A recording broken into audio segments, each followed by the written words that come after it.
far away into the deep sea. The Sea King used to rule the undersea world. His castle was in the deepest spot of the sea. The walls of the castle were made of blue coral.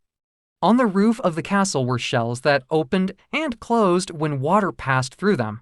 The Sea King lived there with his mother and 4 daughters, each child born a year apart. The Little Mermaid was the youngest of the 4 princesses and spent most of her time swimming too. Ships that had sunk to the bottom of the sea.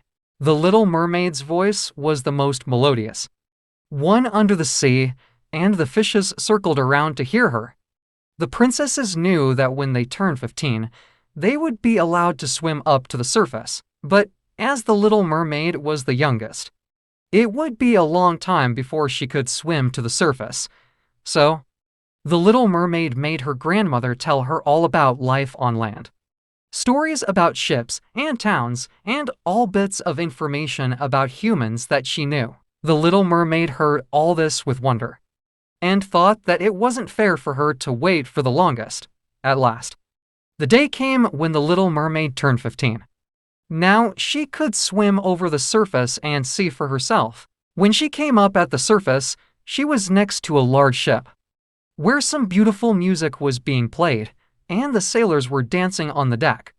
People were laughing and having a good time.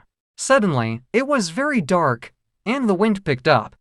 Then lightning, thunder, and a strong rainstorm hit the poor ship. The lightning struck the sky, and she could see the young man on deck, who seemed to be the only one standing there. The Little Mermaid knew that human beings could not live under the water, so she dove deep and reached out and grabbed him by his shirt. She swam to the shore and pulled the prince behind her.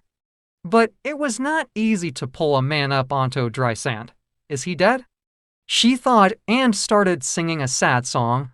All of a sudden, the young prince started to move. "Oh, you all right?" Just then, she heard a group of girls coming over.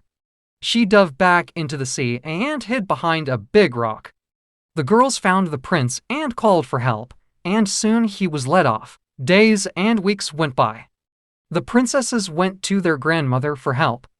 The Little Mermaid told her grandmother about the prince and how she saved his life, and wished to walk on the land. The only one who can do that is the sea witch, the grandma said.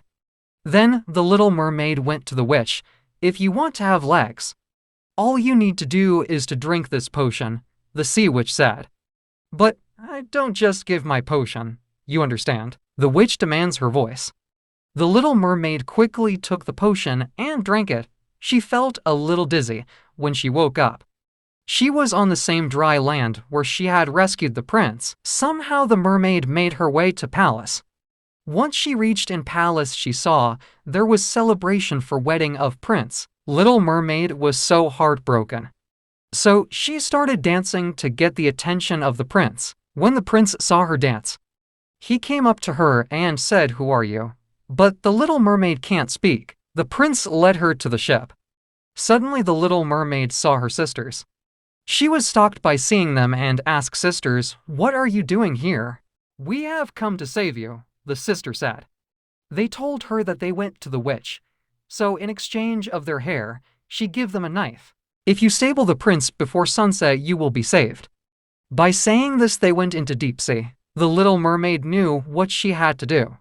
She looked at the prince and threw the knife into the sea. And so, for the happiness of her prince, she sacrificed her life and joined the sea in the form of foam.